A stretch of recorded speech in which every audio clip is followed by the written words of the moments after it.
نحمدہ ونصلی علی رسولہ الکریم اما بعد اعوذ باللہ من الشیطان الرجیم بسم اللہ الرحمن الرحیم والنازعات غرقا والناشطات نشطا صدق اللہ العظیم اللہم صلی علی محمد وعلی آل محمد وبارک وسلم رب اشرح لی صدری ویسر لی امری واحلل عقدۃ من لسانی یفقہوا قولی واجعل لی وزیرا من اہلی آمین یا رب العالمین۔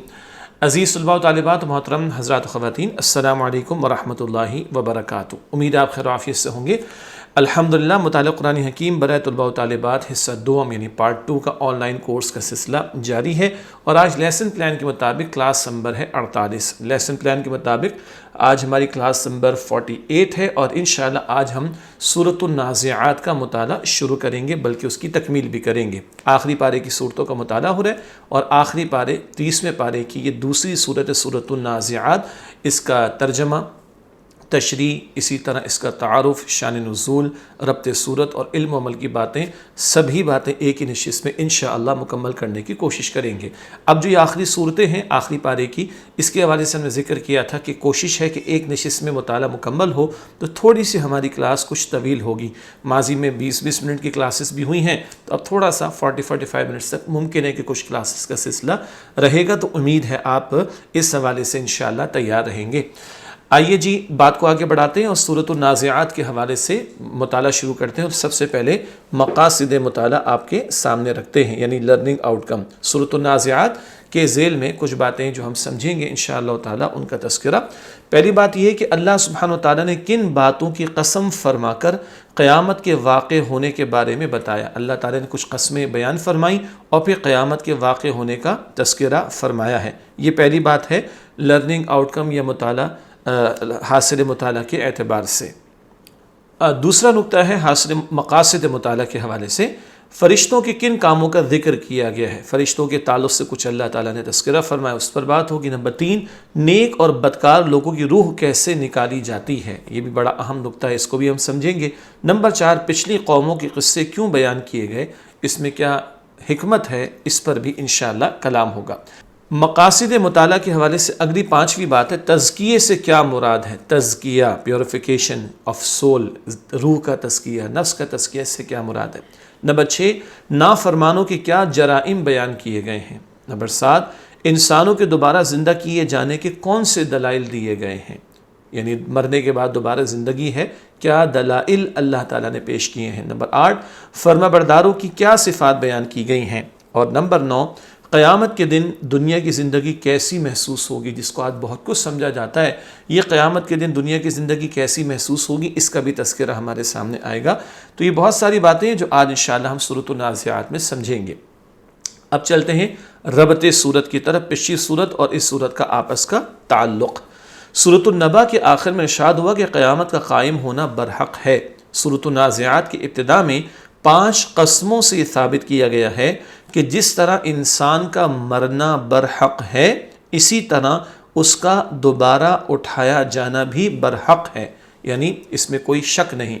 مزید ربط یہ ہے کہ سورۃ النبا میں متقین یعنی پرہیزگاروں اور سرکشوں کا تقابل تھا، یعنی موازنہ، کمپیریزن، متقی لوگوں کا ذکر بھی تھا اور سرکش برے لوگوں کا بیان بھی تھا۔ سورۃ النازعات میں خاشعین یعنی ڈر اور خوف رکھنے والوں اور سرکشوں کا موازنہ کیا گیا ہے۔ اللہ کا خوف رکھنے والے اور سرکشی اور گناہ کرنے والے، ان کا موازنہ اور تقابل ہے، کمپیریزن ہے، جو سورۃ النازعات میں ہمارے سامنے آئے گا۔ یہ پچھلی صورت اور اس صورت کا ربط ہوا۔ شان نزول اور تعارف۔ سورۃ النازعات مکہ مکرمہ میں سورۃ النبا کے فوراً بعد نبی کریم صلی اللہ علیہ وآلہ وسلم پر نازل ہوئی۔ اس صورت کے آغاز میں اللہ سبحانہ وتعالیٰ نے فرشتوں کی قسمیں بیان فرما کر قیامت کے واقع ہونے کا بیان فرمایا ہے۔ اس کے بعد یاد دہانی کے لیے حضرت موسیٰ علیہ السلام کی دعوت توحید کا ذکر ہے، اور فرعون کے عبرت ناک انجام کا بیان ہے۔ پھر آخرت کا انکار کرنے والوں کو ایمان لانے کی ترغیب دی گئی ہے، اور قیامت کے دن نیک اور برے انسانوں کا انجام بیان کیا گیا ہے۔ یہ سارے موضوعات اس صورت میں آئیں گے۔ صورت کے آخر میں بتایا گیا کہ قیامت کے واقع ہونے کا حتمی علم اللہ تعالیٰ کے پاس ہے، اور دنیا کی زندگی آخرت کے مقابلے میں بہت مختصر ہے۔ آپ غور کیجئے، آخری پارے کی صورتوں میں قیامت کا ذکر، وہاں کے حالات کا بیان، نیک لوگوں کا انجام، برے لوگوں کا انجام تفصیل سے اللہ تعالیٰ نے بیان فرمایا۔ پھر اس صورت میں موسیٰ علیہ السلام کی توحید کی دعوت کا ذکر بھی ہے اور فرعون کے برے انجام کو بھی بیان کیا گیا۔ اب آئیے سورت کی تلاوت اور اس کے ترجمے کو سمجھتے ہیں انشاءاللہ۔ سورۃ النازعات ہے اور اس کی پہلی 9 آیات 1 تا 9 کا اس وقت ترجمہ ہم کر رہے ہیں اور یہ اسکرین پر آپ کے سامنے ہے۔ اعوذ باللہ من الشیطان الرجیم، بسم اللہ الرحمن الرحیم۔ والنازعات غرقا، ان فرشتوں کی قسم جو ڈوب کر سختی سے کافر کی روح کھینچنے والے ہیں۔ والناشطات نشطا، اور ان فرشتوں کی قسم جو نہایت نرمی سے مومن کی روح نکالتے ہیں۔ والسابحات سبحا، اور فضا میں تیزی سے تیرنے والے فرشتوں کی قسم۔ فالسابقات سبقا، پھر اللہ کا حکم ماننے میں پوری قوت کے ساتھ آگے بڑھنے والے فرشتوں کی قسم۔ فالمدبرات امرا، پھر ہر کام کا انتظام کرنے والے فرشتوں کی قسم۔ یوم ترجف الراجفہ، جس دن کانپنے والی زمین کانپے گی۔ تتبعها الرادفہ، اس کے پیچھے آنے والا ایک زلزلہ آئے گا۔ قلوب یومئذ واجفہ، اس دن کئی دل خوف سے دھڑکتے ہوں گے۔ ابصارها خاشعہ، ان کی آنکھیں جھکی ہوں گی۔ اگلی آیات سورۃ النازعات آیات 10 تا 20۔ یقولون ائنا لمردودون فی الحافرہ، وہ کہتے ہیں کیا واقعی ہم پہلی حالت میں واپس پھر زندہ ہوں گے۔ اذا كنا عظاما نخرا، کیا جب ہم کھوکھلی ہڈیاں ہو جائیں گے۔ قالوا، وہ کہتے ہیں تلک اذا کرۃ خاسرہ، اس وقت یہ بڑے نقصان کی واپسی ہوگی۔ فانما هي زجرۃ واحدہ، لہذا وہ تو صرف ایک ڈانٹ ہوگی۔ فاذا هم بالساہرہ، تو وہ سب ایک دم کھلے میدان حشر میں جمع ہوں گے۔ حل اتاکا، کیا آپ کے پاس پہنچی ہے حدیث موسیٰ، موسیٰ علیہ السلام کی خبر۔ اذ ناداہ ربہ، جب انہیں ان کے رب نے پکارا۔ بالوادی المقدس طویٰ، مقدس وادی طویٰ میں۔ اذهب الى فرعون، اور فرمایا تم فرعون کی طرف جاؤ۔ انہ طغی، بے شک وہ سرکش ہو گیا ہے۔ فقل، پھر کہو هل لک الی ان تزکی، کیا تو چاہتا ہے کہ تو پاک ہو جائے۔ واہدیک الی ربک فتخشی، اور میں تیرے رب کی طرف تیری رہنمائی کروں تاکہ تو ڈرے۔ فاراہ الآیۃ الکبریٰ، پھر موسیٰ علیہ السلام نے اس فرعون کو بڑی نشانی دکھائی۔ اگلی آیات سورہ نازعات کی آیات 21 تا 32۔ فکذب وعصی، تو اس نے جھٹلایا اور نافرمانی کی۔ ثم ادبر، پھر وہ پلٹا۔ یسعی، اور فساد کی کوشش کرنے لگا۔ فحشر، پھر اس نے سب کو جمع کیا۔ فنادا، پھر پکارا۔ فقال، پھر اس نے کہا انا ربکم الاعلی، میں تمہارا سب سے بڑا رب ہوں۔ فاخذہ اللہ، لہذا اللہ نے اس کو پکڑ لیا۔ نکال الآخرۃ والاولی، آخرت اور دنیا کے عذاب میں۔ ان فی ذلک لعبرۃ، یقیناً اس واقعے میں عبرت ہے۔ لمن یخشی، اس کے لیے جو ڈرتا ہے۔ اانتم اشد خلقا، کیا تمہارا پیدا کرنا زیادہ مشکل ہے۔ ام السماء، یا آسمان کا۔ بناہا، اللہ نے اسے بنایا۔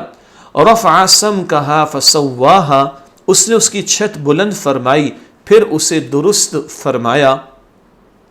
وَأَغْطَشَ لَيْلَهَا، اور اس کی رات کو تاریک بنایا۔ وَأَخْرَجَ ضُحَاهَا، اور اس کے دن کو روشن فرمایا۔ وَالْأَرْضَ بَعْدَ ذَلِكَ دَحَاهَا، اور اس کے بعد زمین کو بچھا دیا۔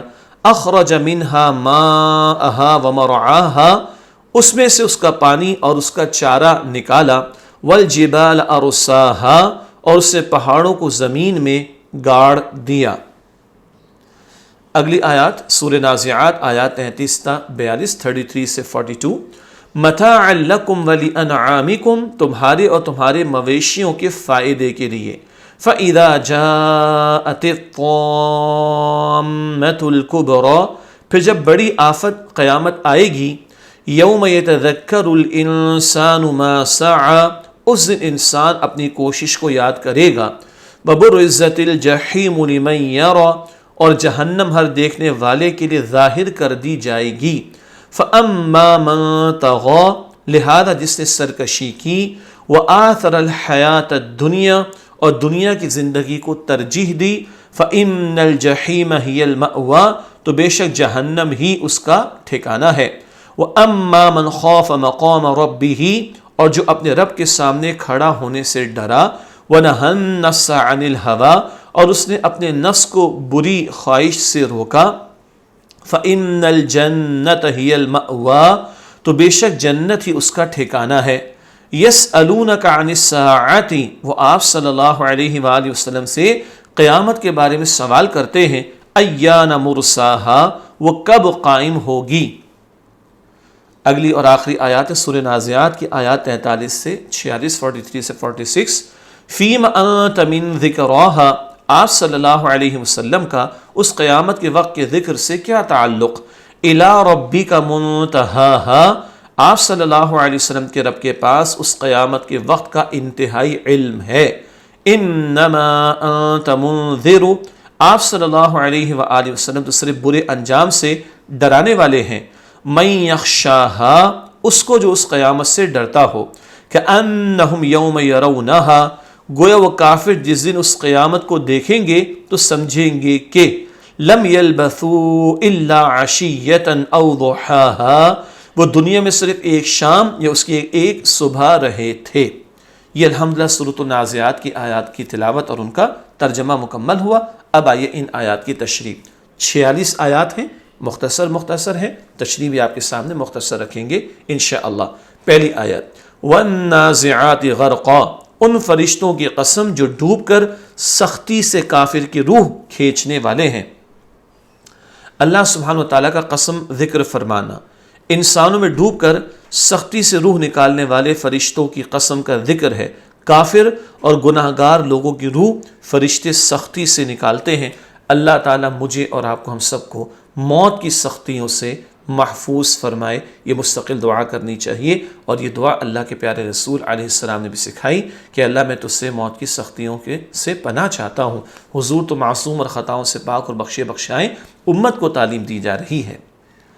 علمی بات، اللہ سبحانہ تعالیٰ کو اپنی کسی بات کی تصدیق کے لیے قسم فرمانے کی ضرورت نہیں ہے۔ اللہ تعالیٰ جو بیان فرما دے وہ حق ہے، اللہ کو قسم اٹھانے کی، بیان فرمانے کی کوئی ضرورت نہیں۔ لیکن قرآن حکیم میں اللہ سبحانہ تعالیٰ نے مختلف چیزوں کی جو قسمیں فرمائی ہیں، وہ اول تو عربی زبان کی فصاحت و بلاغت کا ایک اسلوب ہے جس سے کلام میں زور و تاثیر پیدا ہوتی ہے۔ پہلے بھی قسموں کا ذکر سورۃ الضحیٰ میں، سورۃ اللیل میں ہم پڑھ چکے ہیں۔ تو قسم سے زور اور تاثیر پیدا ہوتی ہے بات میں۔ دوسرے جن چیزوں کی قسم ذکر کی گئی ہے ان پر اگر غور کیا جائے تو وہ اس دعوے کی دلیل ہوتی ہیں جو ان قسموں کے بعد مذکور ہوتا ہے۔ مراد کیا ہے کہ جو بات بیان کی جاتی ہے بعد میں، تو جس بات کی قسم بیان فرمائی جا رہی ہے تو وہ اس کی دلیل ہوتی ہے جو بات قسم اٹھانے کے بعد بیان کی جاتی ہے۔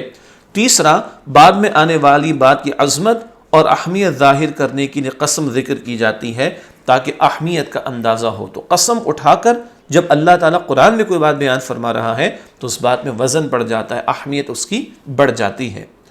اگلی آیت ہے سورہ نازعات کی آیت نمبر 2، وَالنَّاشِطَاتِ نَشْطًا، اور ان فرشتوں کی قسم جو نہایت نرمی سے مومن کی روح نکالتے ہیں۔ مزید قسم کا ذکر، نرمی اور آسانی سے روح نکالنے والے فرشتوں کی قسم کا ذکر ہے۔ صاحب ایمان اور نیک لوگوں کی روح فرشتے نرمی سے نکالتے ہیں۔ اللہ تعالی ہم سب کے لیے ایسی ہی موت کا معاملہ فرمائے کہ سختی کا معاملہ نہ ہو بلکہ نرمی اور آسانی کا معاملہ ہو۔ آیت نمبر 3، وَالسَّابِحَاتِ سَبْحًا، اور فضا میں تیزی سے تیرنے والے فرشتوں کی قسم۔ مزید قسم کا ذکر، روحوں کو لے کر فضا میں تیزی سے تیرنے والے فرشتوں کی قسم کا ذکر ہے۔ فرشتے روحوں کو آسمانوں پر لے جاتے ہیں۔ یہ نیک لوگوں کی روح ہیں جو فرشتے آسمانوں کی طرف لے کر جاتے ہیں۔ مزید تفصیلات احادیث مبارکہ میں آتی ہیں۔ آیت نمبر 4، فَالسَّابِقَاتِ سَبْقًا، پھر اللہ کا حکم ماننے میں پوری قوت کے ساتھ آگے بڑھنے والے فرشتوں کی قسم۔ مزید قسم کا ذکر، اللہ سبحانہ و تعالیٰ کا حکم ماننے میں سبقت لے جانے والے فرشتوں کی قسم کا ذکر ہے۔ فرشتے اللہ کی نافرمانی نہیں کرتے، اللہ تعالیٰ کے حکم کو مانتے ہیں اور آگے بڑھ کر اس پر عمل کرتے ہیں، اس کا ذکر ہوا۔ آیت نمبر 5، فالمدبرات امرا، پھر ہر کام کا انتظام کرنے والے فرشتوں کی قسم۔ مزید قسم کا ذکر، دنیا کے کاموں کا انتظام کرنے والے فرشتوں کی قسم کا ذکر ہے۔ بارش برسانے والے، روزی پہنچانے والے، بندوں کی حفاظت کرنے والے بہت سارے فرشتے مختلف کاموں پر مأمور کیے گئے، ان کا تذکرہ۔ آیت نمبر 6، یوم ترجف الراجفہ، جس دن کانپنے والی زمین کانپے گی۔ آیت میں یوم سے مراد قیامت کا دن مراد ہے، یوم قیامت کہتے ہیں نا، تو یوم دن کو کہا جاتا ہے۔ کانپنے والی سے مراد زلزلے کی وجہ سے زمین کا کانپنا مراد ہے، زوردار زلزلہ پوری زمین پر واقع ہوگا۔ سورہ زلزال ہم نے پڑھی تھی نا، اذا زلزلت الارض زلزالہا، زمین ایک زوردار زلزلے کی مانند ہلا دی جائے گی، اللہ اکبر، اس کا بیان۔ آیت نمبر 7، تتبعها الرادفہ، اس کے بعد پیچھے آنے والا ایک زلزلہ آئے گا۔ پیچھے آنے والے سے مراد قیامت کا زلزلہ، زمین ہلا دی جائے گی اور ایک بہت بڑا زلزلہ اس زمین پر مسلط کر دیا جائے گا۔ آیت نمبر 8، قلوب یومئذ واجفہ، اس دن کئی دل خوف سے دھڑکتے ہوں گے۔ قیامت کے دن انسانوں کی کیفیت کا ذکر، دل خوف سے دھڑک رہے ہوں گے، ہر ایک کو اللہ کے سامنے پیش ہونا ہوگا، ایک خوف کی کیفیت لوگوں پر طاری ہوگی۔ ایمان والوں کے ساتھ، نیک اعمال کرنے والوں کے ساتھ بالآخر راحت کا، آسانی کا معاملہ ہوگا، البتہ خوف کی کیفیت ہے جس میں لوگ مبتلا ہوں گے۔ آیت نمبر 9، ابصارها خاشعہ، ان کی آنکھیں جھکی ہوں گی۔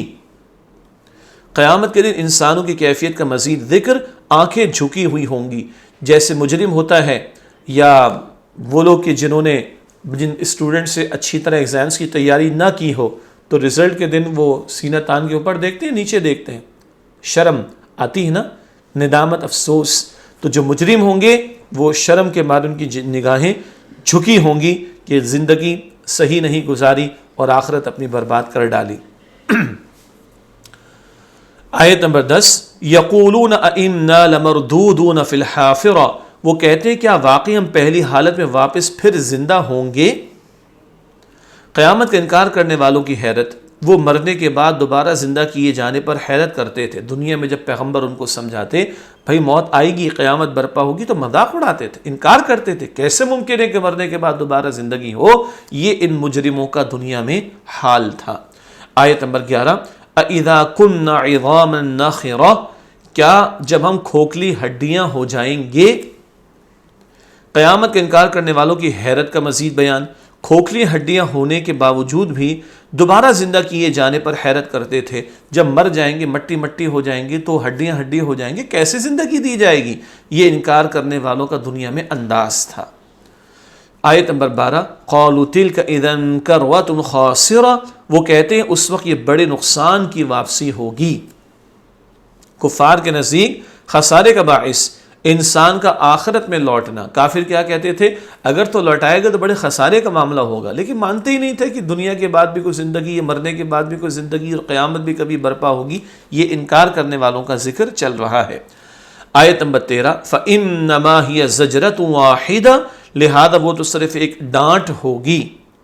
ڈانٹ سے مراد سور میں پھونکا جانا، جس کے ساتھ یہ قیامت واقع ہو جائے گی۔ اب یہ اللہ تعالیٰ کی طرف سے تذکرہ آ رہا ہے، ایک ڈانٹ کا، زوردار آواز کا معاملہ ہوگا اور قیامت برپا ہو جائے گی، سور میں پھونک ماری جائے گی۔ سور کے بارے میں پہلے بھی ذکر آ چکا ہے۔ آیت نمبر 14، فَإِذَا هُمْ بِالسَّاهِرَةِ، تو وہ سب ایک دم کھلے میدان حشر میں جمع ہوں گے۔ تمام انسانوں کا جمع ہونا میدان حشر میں، سب لوگ پیش ہوں گے، جتنے بھی انسان ہیں، جتنے بھی افراد ہیں، سب کے سب پیش ہوں گے میدان حشر میں۔ آیت نمبر 15، هل اتاک حدیث موسیٰ، کیا آپ کے پاس پہنچی ہے موسیٰ علیہ السلام کی خبر؟ خبر کا ذکر، حضرت موسیٰ علیہ السلام کی خبر کا ذکر ہے۔ آیت میں خطاب نبی کریم صلی اللہ علیہ وسلم سے، قرآن نازل ہو رہا ہے نا، تو اللہ کے نبی صلی اللہ علیہ وسلم سے خطاب ہو رہا ہے، لیکن موسیٰ علیہ السلام اور پھر ساتھ ہی فرعون کا ذکر آ رہا ہے، اور نبی صلی اللہ علیہ وسلم سے خطاب فرما کر امت کو، ہم لوگوں کو تعلیم دی جا رہی ہے، سبق آموزی کا معاملہ، عبرت دلائے جانے کا معاملہ سامنے آ رہا ہے۔ آیت نمبر 16، اِذْ نَادَاهُ رَبُّهُ بِالْوَادِ الْمُقَدَّسِ طُوًى، جب انہیں ان کے رب نے پکارا مقدس وادی طویٰ میں۔ موسیٰ علیہ السلام کا واقعہ بہت تفصیل سے آ چکا، وادی مقدس طویٰ میں ان کو پکارا گیا۔ اللہ سبحانہ وتعالیٰ کا حضرت موسیٰ علیہ السلام کو ندا دینا یعنی پکارنا، اللہ سبحانہ وتعالیٰ نے حضرت موسیٰ علیہ السلام کو طویٰ کی پاک وادی میں ندا دی، جو کہ صحرائے سینا میں ہے، تفصیل ہم پڑھ چکے ہیں الحمدللہ۔ حضرت موسیٰ علیہ السلام کا لقب، حضرت موسیٰ علیہ السلام کا لقب کلیم اللہ ہے، اس کے معنی ہے اللہ سبحانہ وتعالیٰ سے بات کرنے والا۔ یہ بات بھی یاد آ گئی، ان سے اللہ تعالیٰ نے طور پر کلام فرمایا، اس لیے ان کو کلیم اللہ بھی کہا جاتا ہے۔ آیت نمبر 17، اذهب الى فرعون انه طغى، اور فرمایا تم فرعون کی طرف جاؤ، بے شک وہ سرکش ہو گیا ہے۔ حضرت موسیٰ علیہ السلام کو جانے کا حکم فرعون کی طرف۔ معلوم ہوا پیغمبروں کی دعوت عوام کے لیے بھی ہوتی ہے، اور پیغمبروں کی دعوت حکمرانوں کے لیے، بادشاہوں کے لیے بھی ہوتی، اور فرعون تو ظالم و جابر بن گیا تھا، تو اس کو سیدھا کرنا ضروری تھا، اس کو سمجھانا ضروری تھا، اس کی طرف موسیٰ علیہ السلام کو بھیجا گیا۔ فرعون کے جرم کا ذکر، اس کی سرکشی کرنے کا ذکر ہے، اور موسیٰ علیہ السلام کے قصے میں تفصیل سے پڑھ چکے، اس نے بنی اسرائیل کو غلام بنا رکھا تھا، اس کی قوم کو اس نے شرک میں مبتلا کر رکھا تھا، خود خدائی کے دعوے کرتا تھا، یہ ساری باتیں موسیٰ علیہ السلام کے قصے میں تفصیل سے آ چکی ہیں۔ آیت نمبر 18، فَقُلْ هَلْ لَكَ إِلَىٰ أَن تَزَكَّىٰ، پھر کہو کیا تو چاہتا ہے کہ تو پاک ہو جائے؟ حضرت موسیٰ علیہ السلام کی فرعون کو دعوت، کیا تم پاکیزگی حاصل کرنا یعنی کفر و شرک کی گمراہی اور ضلالت سے نکلنا چاہتے ہو؟ ضلالت گمراہی کو کہتے ہیں، صحیح راہ سے ہٹ جانے کو کہتے ہیں۔ تو موسیٰ علیہ السلام نے فرمایا کیا تو پاک ہونا چاہتا ہے؟ اپنے عقیدے کو درست کر لے، اپنے کاموں کو درست کر لے، صاف کر لے، ستھرا کر لے۔ اس تزکیے کی دعوت موسیٰ علیہ السلام نے دی۔ تزکیے سے مراد اسلام لانا، اپنے اندر کی برائیوں کو دور کرنا، اور اللہ سبحانہ وتعالیٰ کی محبت کو بڑھانا۔ بہت سارے پہلو تزکیے کے بارے میں، یہاں چند باتیں ہیں۔ اسلام قبول کرنا، عقیدہ درست ہو جائے، اپنے اندر کی برائیوں کو دور کرنا، باطن پاک ہو جائے، اور اللہ سبحانہ وتعالیٰ کی محبت کو بڑھانا تاکہ اللہ سے قرب ہو جائے، تعلق مضبوط ہو جائے، یہ سب تزکیے میں شامل ہے۔ آیت نمبر 19، وَأَهْدِيَكَ إِلَىٰ رَبِّكَ فَتَخْشَىٰ، اور میں تیرے رب کی طرف تیری رہنمائی کروں تاکہ تو ڈرے۔ حضرت موسیٰ علیہ السلام کی فرعون کو دعوت، اللہ سبحانہ وتعالیٰ سے ڈرنے کی دعوت دی۔ یہ بڑا اہم نقطہ ہے۔ پیغمبروں کا بنیادی کام لوگوں کو اللہ کے عذاب سے ڈرانا، آخرت کا فکر مند بنانا۔ تو فرعون جیسے ظالم شخص کے سامنے بھی بنیادی دعوت پیش کر دی، تو ڈر اللہ سبحانہ وتعالیٰ سے۔ آیت نمبر 20، فَأَرَاهُ الْآيَةَ الْكُبْرَىٰ، پھر موسیٰ علیہ السلام نے اسے، فرعون کو، بڑی نشانی دکھائی۔ حضرت موسیٰ علیہ السلام کا فرعون کو معجزات دکھانا، چمکتا ہاتھ اور عصا کا سانپ بن جانے کا معجزہ دکھایا۔ یاد آ گیا آپ کو؟ جی تفصیل کی ضرورت تو نہیں ہے، پچھلے واقعات میں موسیٰ علیہ السلام کے واقعات میں تفصیل سے باتیں آ چکی۔ آیت نمبر 21، فَكَذَّبَ وَعَصَىٰ، تو اس نے جھٹلایا اور نافرمانی کی۔ حضرت موسیٰ علیہ السلام کی دعوت و فرعون کا طرز عمل، جھٹلایا اور نافرمانی کی، معجزات کا انکار کیا، حضرت موسیٰ علیہ السلام کی دعوت کا انکار کیا اور نافرمانی پر اتر آیا۔ آیت نمبر 22، ثُمَّ أَدْبَرَ يَسْعَىٰ، پھر وہ پلٹا اور فساد کی کوشش کرنے لگا۔ حضرت موسیٰ علیہ السلام کی دعوت پر فرعون کا مزید طرز عمل، پلٹا اور فساد کی کوشش کرنے لگا، معجزات کا انکار بھی کیا، پھر وہ ساری بات جادوگروں کو جمع کی اور موسیٰ علیہ السلام کے خلاف چال چلنا چاہی۔ یہ ساری باتیں ہم پہلے پڑھ کر آ چکے ہیں الحمدللہ۔ آیت نمبر 23، فَحَشَرَ فَنَادَىٰ، پھر اس نے سب کو جمع کیا، پھر پکارا۔ حضرت موسیٰ علیہ السلام کی دعوت پر فرعون کا مزید طرز عمل، سب کو جمع کر کے پکارا۔ معجزات تو دکھا دیے تھے فرعون کے دربار میں، موسیٰ علیہ السلام نے لوگوں پر اثر ہو رہا تھا، تو سب کو جمع کر کے پکارنے لگا اور جھوٹے دعوے کرنے لگا۔ آیت نمبر 24، فَقَالَ أَنَا رَبُّكُمُ الْأَعْلَىٰ، پھر اس نے کہا میں تمہارا سب سے بڑا رب ہوں۔ یہ ہے جو اس نے رب ہونے کا اور سب سے بڑا رب ہونے کا دعویٰ کیا۔ فرعون کا دعویٰ، فرعون نے دعویٰ کیا کہ میں تمہارا سب سے بڑا رب ہوں، حاجات تو میں پوری کرتا ہوں، ضروریات تو میں پوری کرتا ہوں، مالک تو میں ہوں، اختیار تو میرا ہے۔ اس طرح کے بڑے بڑے غلط باطل دعوے اس نے کیے۔ سورہ نازعات کی اگلی آیت ہے آیت نمبر 25، فَأَخَذَهُ اللَّهُ نَكَالَ الْآخِرَةِ وَالْأُولَى، لہذا اللہ نے اس کو پکڑ لیا آخرت اور دنیا کے عذاب میں۔ فرعون کا انجام، اللہ تعالیٰ نے اسے دنیا اور آخرت کے عذاب میں پکڑ لیا، دنیا میں غرق ہوا، اس کی لاش کو محفوظ کر دیا گیا، عبرت کا نشان بنا دیا گیا، اور آخرت میں بھی وہ جہنم کی آگ میں جلایا جائے گا۔ استغفر اللہ، اللہ تعالیٰ ہم سب کو جہنم کے عذاب سے محفوظ رکھے۔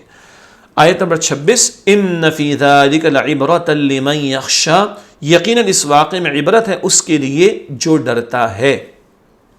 اس واقعے میں ہمارے لیے سبق، اس میں ہمارے لیے عبرت کا سامان ہے، اور عبرت سے فائدہ وہ لوگ حاصل کرتے ہیں جو اللہ سبحانہ و تعالیٰ سے ڈرتے ہیں۔ یہ واقعات پہلے بھی ہم نے پڑھے، اس میں عبرت ہے، سبق آموزی ہے۔ نافرمانی چھوڑ دو، کفر کو چھوڑ دو، شرک کو چھوڑ دو، گناہوں کو چھوڑ دو، اللہ کے پیغمبر کی دعوت قبول کر لو، اللہ کو تم نے جواب دینا ہے، احساس کرو، اس کا اصلاح کر لو۔ یہ سب باتیں ان واقعات میں ہمارے سامنے آتی ہیں۔ کس کو فائدہ ہوگا؟ جو اللہ سے ڈرے کہ ہاں مجھے ایک دن اللہ کے سامنے قیامت کے دن پیش ہونا ہے۔ جو یہ احساس رکھے گا وہ عبرت بھی حاصل کر کے اپنی اصلاح کرے گا۔ اللہ ہمیں اصلاح کرنے والوں میں شامل فرمائے۔ آیت نمبر 27 سورۃ النازعات کی، اَأَنتُمْ أَشَدُّ خَلْقًا أَمِ السَّمَاءُ بَنَاهَا، کیا تمہارا پیدا کرنا زیادہ مشکل ہے یا آسمان کا؟ اللہ نے اسے بنایا۔ انسان کے دوبارہ زندہ کیے جانے کی دلیل، جو اللہ سبحانہ و تعالیٰ اس عظیم آسمان کو بنا سکتا ہے وہ انسان کو دوبارہ زندہ بھی کر سکتا ہے۔ آسمان کے مقابلے میں انسان کو پیدا کرنا نسبتاً زیادہ آسان ہے۔ اللہ اکبر، کل اختیار کس کا؟ اللہ کا۔ آسمان جیسی مضبوط چھت جس نے بنا ڈالی، پوری کائنات کا بنانے والا وہ اللہ، اس کے لیے انسان کو دوبارہ پیدا کرنے کو مشکل نہیں ہے۔ آیت نمبر 28، رفع سمکہا فسواہا، اس نے اس کی چھت بلند فرمائی پھر اسے درست فرمایا۔ انسان کو دوبارہ زندہ کیے جانے کی مزید تفصیل، جس اللہ سبحانہ و تعالیٰ نے آسمان کو بلند چھت بنایا اور اسے درست کیا، وہ انسان کو بھی دوبارہ زندہ کر سکتا ہے، اس کے لیے کوئی مشکل بات نہیں۔ یہ دوبارہ زندہ کیے جانے کے دلائل اللہ تعالیٰ بیان فرما رہا ہے۔ آیت نمبر 29، وَأَغْطَشَ لَيْلَهَا وَأَخْرَجَ ضُحَاهَا، اور اس کی رات کو تاریک بنایا اور اس کے دن کو روشن فرمایا۔ انسان کے دوبارہ زندہ کیے جانے کی مزید دلیل، جس اللہ سبحانہ و تعالیٰ نے رات کو تاریک بنایا اور دن کو روشن بنایا، وہ انسان کو بھی دوبارہ زندہ کر سکتا ہے۔ اس پوری وسیع کائنات کا نظام چلانے والا اللہ وہ قادر ہے کہ انسان کو دوبارہ زندہ کرے۔ آیت نمبر 30، وَالْأَرْضَ بَعْدَ ذَلِكَ دَحَاهَا، اور اس کے بعد زمین کو بچھا دیا۔ انسان کے دوبارہ زندہ کیے جانے کی مزید دلیل، جس اللہ سبحانہ و تعالیٰ نے زمین کو فرش بنا کر بچھا دیا، وہ انسان کو دوبارہ زندہ بھی کر سکتا ہے۔ فرش بنا دیا، رہنے کے قابل بنا دیا، ورنہ چاند پر جانے کے لیے ناسا والوں کو کتنے جتن کرنے پڑتے ہیں، اوپر اور پلانٹس پر جانے کے لیے کتنی مشقتیں ہیں۔ زمین کو اللہ تعالیٰ نے ایسا فرش بنایا کہ اس پر زندگی بسر کرنا بندوں کے لیے آسان۔ آیت نمبر 31، اخرج منہا ماءہا ومرعاہا، اس میں سے اس کا پانی اور اس کا چارہ نکالا۔ انسان کے دوبارہ زندہ کیے جانے کی مزید دلیل، جس اللہ سبحانہ و تعالیٰ نے زمین سے پانی اور چارہ نکالا، وہ انسان کو بھی دوبارہ زندہ کر سکتا ہے۔ مردہ بیج کو زندگی اللہ دیتا ہے، بندے کے مر جانے کے بعد زندگی اللہ ہی اس کو عطا کرے گا۔ آیت نمبر 32، والجبال ارساہا، اور اس سے پہاڑوں کو زمین میں گاڑ دیا۔ انسان کے دوبارہ زندہ کیے جانے کی مزید دلیل، جس اللہ سبحانہ و تعالیٰ نے پہاڑوں کو گاڑا، وہ انسان کو بھی دوبارہ زندہ کر سکتا ہے۔ پہاڑوں کے اندر جو اللہ تعالیٰ نے ہیبت رکھی ہے انسانوں کے لیے، جب بندہ دیکھتا ہے تو ہل جاتا ہے اس کو دیکھ کر، ان پہاڑوں کو اللہ نے زمین میں جمایا۔ سورہ نبا میں بھی ذکر آیا، وہ اللہ بندوں کو دوبارہ پیدا کرنے پر قادر۔ آیت نمبر 33، متاعا لکم ولانعامکم، تمہارے اور تمہارے مویشیوں کے فائدے کے لیے۔ مذکورہ نعمتوں سے فائدہ اٹھانے والے اللہ سبحانہ و تعالیٰ نے زمین و پہاڑ وغیرہ انسانوں اور مویشیوں کے فائدے کے لیے پیدا کیے۔ انسان بھی زندگی گزار رہے ہیں، مویشی بھی زندگی گزار رہے، چرند پرند بھی، لیکن یاد رہے مرنے کے بعد چرند پرند کو، جانوروں کو نہیں، بندوں کو اللہ کے سامنے حاضر ہو کر جواب دینا ہے اپنی زندگی کے بارے میں۔ یہ ہے سارا قیامت کے تعلق سے تذکرہ کہ اللہ نے نعمتیں تمہیں عطا فرمائی، لیکن وہ اللہ تمہیں دوبارہ بھی پیدا فرمائے گا۔ آیت نمبر 34 34، فَإِذَا جَاءَتِ الطَّامَّةُ الْكُبْرَى، پہ جب بڑی آفت قیامت آئے گی۔ بڑی آفت سے مراد قیامت کا واقع ہونا، اور سب سے بڑی مصیبت، سب سے بڑی آفت، سب سے بڑا مشکل معاملہ وہ قیامت کے دن کا ہے۔ اگلی آیت سورۃ النازعات کی آیت نمبر 35، یوم یتذکر الانسان ما سعی، اس دن انسان اپنی کوشش کو یاد کرے گا۔ قیامت کے حالات کا بیان، انسان اس دن دنیا میں اپنی کی گئی کوششوں کو یاد کرے گا، کیسا اس نے زندگی کو گزار دیا، نافرمانی کی، نافرمان سوچے گا، کافر سوچے گا، میں کفر میں اڑا رہا، وہ دنیا کی زندگی کی کوششیں انسان کو یاد آئیں گی۔ آیت نمبر 36، وَبُرِّزَتِ الْجَحِيمُ لِمَن يَرَى، اور جہنم ہر دیکھنے والے کے لیے ظاہر کر دی جائے گی، ہر ایک کو دکھا دیا جائے گا۔ ہاں جنت والے پل صراط، جسے ہم کہتے ہیں الصراط عربی میں لفظ، حدیث میں پل صراط پر سے گزار دیے جائیں گے، اس کے نیچے جہنم ہوگی، اس کے نیچے جہنم ہوگی۔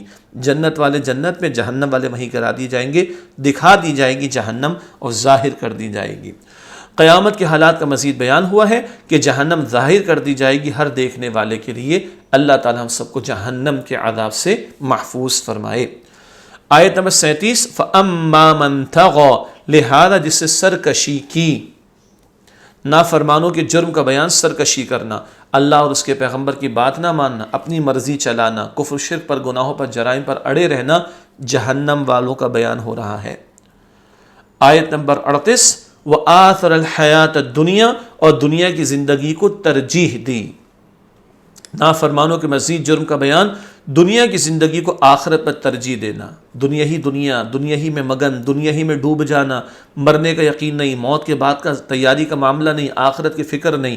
یہ ہیں دو بڑے جرائم، کیا؟ سرکشی پہ اتر آنا اور دنیا کو پریفرنس دینا، ترجیح دینا آخرت کے مقابلے میں۔ آیت نمبر 39، فَإِنَّ الْجَحِيمَ هِيَ الْمَأْوَىٰ، تو بے شک جہنم ہی اس کا ٹھکانہ ہے، ایسی حرکتیں کرنے والوں کا ٹھکانہ جہنم، نافرمانوں کا انجام ان کا ٹھکانہ جہنم ہوگا۔ جو سرکشی پر اڑے رہے اور دنیا ہی کو مقصود بنایا، آخرت کو بھلا بیٹھے، وہ ہیں جہنم میں۔ اللہ تعالیٰ سرکشی سے اور دنیا کی محبت اور اس میں ڈوب جانے سے ہم سب کی حفاظت فرمائے۔ اس کے بعد آیت نمبر 40، وَأَمَّا مَنْ خَافَ مَقَامَ رَبِّهِ وَنَهَى النَّفْسَ عَنِ الْهَوَىٰ، اور جو اپنے رب کے سامنے کھڑا ہونے سے ڈرا اور اس نے اپنے نفس کو بری خواہش سے روکا۔ اب جنت والوں کا بیان ہے، فرما برداروں کی صفات کا بیان، جن کے لیے جنت ہے وہ کون ہے؟ اللہ سبحانہ و تعالیٰ کے سامنے کھڑے ہونے سے ڈرنا اور نفس کو بری خواہشات سے روکنا۔ خوف رہے، موت آنی ہے، اللہ کے سامنے کھڑا ہونا ہے، اپنی مرضی نہیں چلانی، اللہ کی مرضی پر عمل کرنا ہے، گناہوں کی بات اس سے اپنے آپ کو بچانا ہے۔ آیت نمبر 41، فَإِنَّ الْجَنَّةَ هِيَ الْمَأْوَىٰ، تو بے شک جنت ہی اس کا ٹھکانہ ہے۔ فرما برداروں کا انجام، ان کا ٹھکانہ جنت ہوگا۔ کن کا؟ جنہوں نے دنیا کو نہیں آخرت کو ترجیح دی اور اپنی خواہشات نفس سے اپنے آپ کو بچایا۔ نفس و گناہوں کی بھی بات کرتا ہے نا، اس سے اپنے آپ کو بچایا۔ کسی نے پوچھا جنت کا راستہ کیا ہے؟ بہت پیارا جملہ، ایک قدم نفس پر، دوسرا قدم جنت میں۔ نفس پر قدم رکھنے کا مطلب میری مرضی نہیں، اللہ تعالیٰ کی مرضی چلے گی، اللہ اور اس کے رسول کے احکام کے سامنے اپنے آپ کو جھکانا ہوگا۔ ایسے فرما برداروں کے لیے جنت ہے۔ اللہ تعالیٰ ہم سب کو جنت الفردوس عطا فرمائے، اللہ تعالیٰ ہم سب کو جہنم سے محفوظ رکھے۔ سورہ نازعات کی آیت نمبر 42، یسألونک عن الساعۃ ایان مرساہا، وہ آپ صلی اللہ علیہ وآلہ وسلم سے قیامت کے بارے میں سوال کرتے ہیں وہ کب قائم ہوگی۔ مشرکین مکہ کا آپ صلی اللہ علیہ وسلم سے سوال، وہ قیامت کے بارے میں سوال کرتے تھے کہ وہ کب قائم ہوگی۔ الساعہ کا معنی، یہ قیامت کا دوسرا نام ہے، قیامت کے بہت سارے نام ہیں، الساعہ یہ بھی قیامت کا ایک اور نام ہے۔ آیت نمبر 43، فیم انت من ذکراہا، آپ صلی اللہ علیہ وسلم کا اس قیامت کے وقت کے ذکر سے کیا تعلق؟ آپ صلی اللہ علیہ وسلم کا قیامت کے ذکر سے تعلق، آپ صلی اللہ علیہ وسلم ساری انسانیت کو آخرت کی کامیابی کا راستہ دکھانے آئے ہیں اور قیامت کے دن برے انجام سے ڈرانے کے لیے آئے ہیں۔ یہ آپ کام کر رہے ہیں، لوگوں اللہ کی طرف پلٹو، آخرت کی فکر کرو، حق قبول کرو، اپنی اصلاح کرو، یہ ہے جو اصل دعوت آپ پیش کر رہے ہیں۔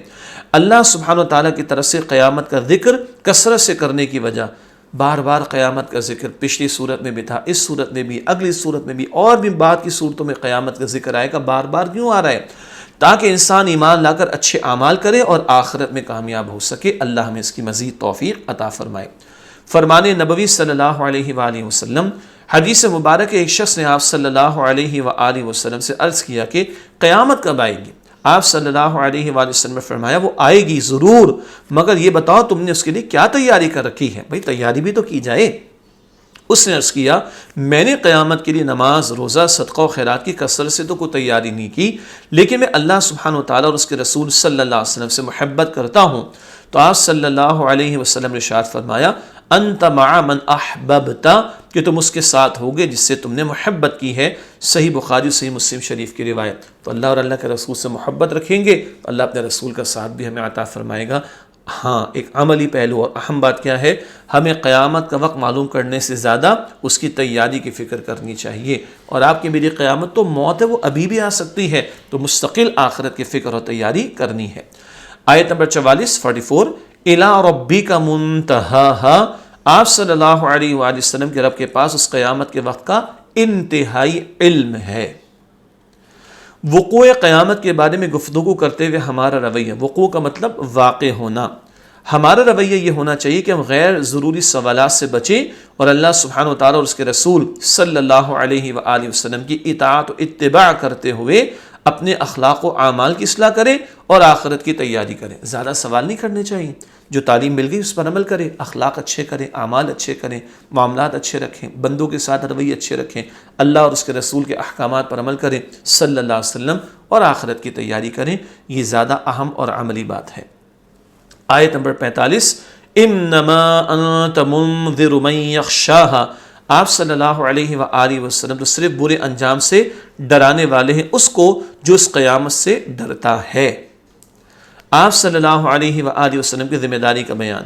آپ صلی اللہ علیہ وآلہ وسلم لوگوں کو برے انجام سے ڈرانے والے ہیں، نیز ڈر سنانا اس کے لیے فائدہ مند ہے جو قیامت سے ڈرتا ہے۔ تو حضور کا اصل کام لوگوں کو خبردار کرنا ہے، اور فائدہ کس کو ہوگا؟ جو ڈرتا ہے کہ مجھے مرنا ہے، اسی کو نصیحت سے فائدہ ہوگا۔ آخری آیت سورۃ النازعات کی آیت نمبر 46 كأنهم يوم يرونها لم يلبثوا إلا عشية أو ضحاها، گویا وہ کافر جس دن اسے قیامت کو دیکھیں گے تو سمجھیں گے کہ وہ دنیا میں صرف ایک شام یا اس کی ایک صبح رہے تھے۔ قیامت کے دن کے مقابلے میں دنیا کی زندگی نہایت مختصر، جیسے ایک شام یا ایک صبح گزاری ہو۔ جو کہتے ہیں نا سامان 100 برس کا بلکہ خبر نہیں، دنیا کو بہت کچھ سمجھ رہے ہیں۔ قیامت میں آنکھ کھلے گی تو بندہ کیا محسوس کرے گا؟ دنیا کتنی تھی؟ بس اتنا کہ صبح کے چند لمحات گزارے یا شام کے چند لمحات گزارے، بس۔ اللہ مجھے اور آپ کو قیامت کا یقین، اور اس سے پہلے آج ہماری جو موت ہے اس کا یقین، موت سے آج بھی آ سکتی ہے، اس لیے میں نے کہا، اور موت کے بعد کی تیاری کی توفیق عطا فرمائے۔ سورہ نازعات کا بیان مکمل ہوا۔ ایک حدیث شریف اور سن لیجئے۔ فرمان نبوی صلی اللہ علیہ وآلہ وسلم، حدیث مبارک ہے کہ ایک موقع پر آپ صلی اللہ علیہ وآلہ وسلم نے سمندر میں انگلی ڈال کر نکالی اور دنیا اور آخرت کا موازنہ، کمپیریزن کرتے ہوئے آپ صلی اللہ علیہ وآلہ وسلم نے فرمایا کہ جو پانی اس انگلی پر لگا ہے وہ دنیا کی زندگی ہے، اور یہ ٹھانٹے مارتا ہوا سمندر آخرت کی زندگی ہے۔ صحیح مسلم شریف کی روایت۔ تھوڑا سا پانی دنیا کی زندگی، اور ٹھانٹے مارتا ہوا سمندر وہ آخرت کی زندگی۔ تو کوئی موازنہ تو نہیں، جتنا دنیا میں رہنا ہے اتنا دنیا کی فکر کریں، اور جتنا آخرت میں رہنا ہے اتنا آخرت کی فکر کریں۔ اللہ ہم سب کو توفیق عطا فرمائے۔ آخر میں علم و عمل کی باتیں 10 نقطے آپ کے سامنے رکھیں گے۔ پہلا نقطہ، فرشتے اللہ تعالیٰ کا حکم ماننے میں کوتاہی نہیں کرتے، سورہ نازعات کی آیات 1 تا 5۔ نمبر 2، گناہ گاروں کے لیے قیامت کا دن بہت ہی خوفناک ہوگا، آیات 6 تا 14۔ اللہ اس دن کی خوفناکی اور ہولناکی سے ہمیں بچائے۔ نمبر 3، پچھلی قوموں کے قصوں سے ہمیں سبق حاصل کر کے اپنی اصلاح کرنی چاہیے، آیات 15 تا 26۔ فرعون کا ذکر بھی آیا تھا۔ نمبر 4، ہمیں برائیوں سے بچنا چاہیے اور اللہ سبحانہ وتعالی کی ناراضگی سے ڈرتے رہنا چاہیے، آیات 18 اور 19۔ پانچواں نقطہ، اللہ سبحانہ وتعالی اور اس کے رسول علیہ السلام کے منکروں اور اپنی بڑائی کا اظہار کرنے والے مجرموں کو دنیا اور آخرت دونوں میں عذاب دیا جائے گا، سورہ نازعات آیت نمبر 25۔ فرعون کا ذکر آیا تھا۔ نمبر 6، جس اللہ سبحانہ وتعالی نے اس عظیم کائنات کو پیدا فرمایا اس کے لیے قیامت کو قائم کرنا اور انسانوں کو موت کے بعد دوبارہ زندہ کرنا بہت آسان ہے، سورہ نازعات کی آیات 27 تا 33۔ ساتواں نقطہ، اللہ سبحانہ وتعالیٰ کے نافرمان اور آخرت کی فکر کے بجائے دنیا سے محبت کرنے والے جہنم میں ہوں گے۔ سورہ نازعات کی آیات 37 تا 39۔ 8واں نقطہ، اللہ سبحانہ وتعالی سے ڈرنے والے اور اپنے نفس کی ناجائز خواہشات کو روکنے والے جنت میں ہوں گے، آیات 40 تا 41۔